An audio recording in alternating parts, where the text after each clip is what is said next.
Oh, shit. This is going to be a doozy. This is a statement put out by Crossfaith today after all of this shit went down.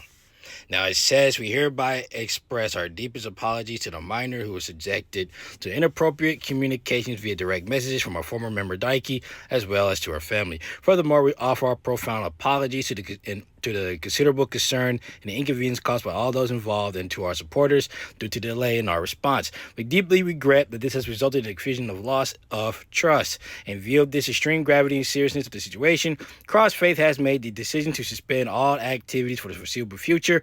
Accordingly, all scheduled performances will be canceled. We would like to inform all customers who purchase tickets for Crossfaith Japan Tour 2025 Paint the Target that full refunds will be issued. Details regarding the refund procedures will be announced at a later date. We kindly ask for your patience until further information is provided. We once again extend our heartfelt apologies to everyone who has been caused distress and concern as a result of this incident. We are fully committed to facing this issue with utmost sincerity and to be moving forward with integrity. It does appear that with all that has happened because of this situation, it does appear that Crossfaith is probably taking a hiatus, right? Hopefully they don't break up because, like I said, shit like this kills bands.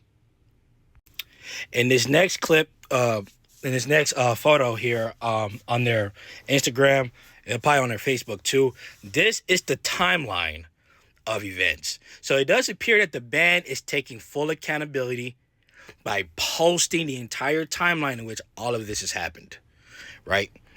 So, June 18th, Daiki responded to an Instagram DM from the girl, right? If you go on their Instagram, on the post here, the video of the entire chat line, the entire chat log is on there. On the next day, Ronnie Radke called their ass out, sent a DM to Koi, hey bro, your buddy doing some such shit, right? Koi responded by defending Daiki. Now, this is the one people mainly have a problem with. Now, Daiki is a member of their band, but he's probably also someone who they probably knew for years, since before he joined the band. He was a member of Her Name in Blood. A lot of those Japanese metal bands, especially the ones who like really Western influence, they kind of flock with each other. You know, Crossfaith, Code Ring, Sim, you know, they all do like features and shit together and all of that shit, right? So it is kind of natural for for Koi Kenta to defend his friend because, one, they did not recognize the seriousness. Two, they've known this man. They didn't really think he was doing this shit, right? With my homie, when I saw one of my best friends, when I saw his face, his mugshot on the news for accused of doing shit with children, and I didn't think it was him. And then I found out that the moment that shit happened, he dipped. Then when he came back, they got him. Right? So it's like, fuck. It makes him sus because of the actions that he kind of took instead of actually talking to us and telling us what the fuck was going on. We don't know what the fuck went on. He got deported. Right? So, after, which is what I suspected, after Koi and Ronnie Radke had their talk, they were still performing shows. They performed 2 shows on the 20th and the 21st. And that is when Ronnie Radke on the 25th, 3 days after the fact, decided, oh, y'all didn't kick him out, so it's fuck me, right? Y'all don't care about the kids? Cool. He aired their ass out. Right? He aired their ass out. If you go, because if you go on this post on Instagram, the whole chat between Ronnie and Koi is there. And Koi is just straight defending Daiki because he doesn't think Daiki would do some shit like that. They've known him all this time. He doesn't think. His initial response is to defend his friend. Right? And so, things probably got a little heated between him and Ronnie Radke. So, they don't follow each other anymore. He kind of just accepted that their relationship is pretty much fucked up after this point. Right? That is also on their Instagram post. right? So after they got blasted, Crossfaith canceled all their shows.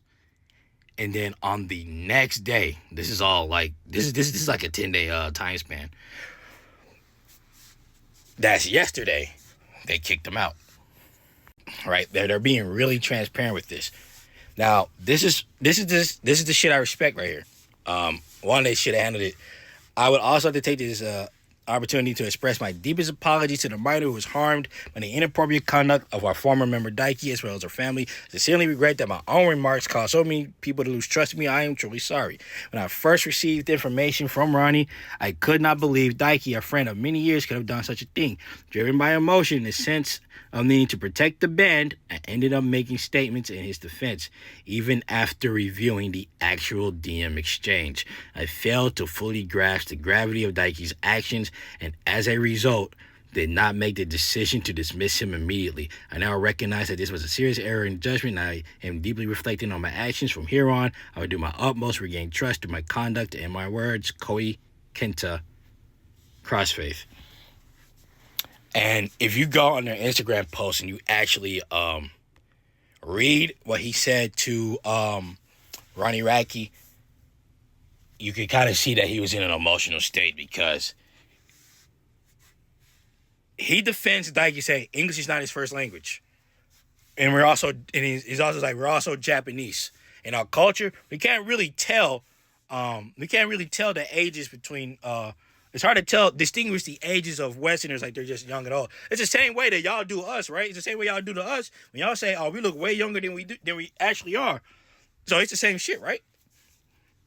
And he just could not believe that Daiki was doing this. And so he made remarks in his defense and also as a sense of needing to protect his band.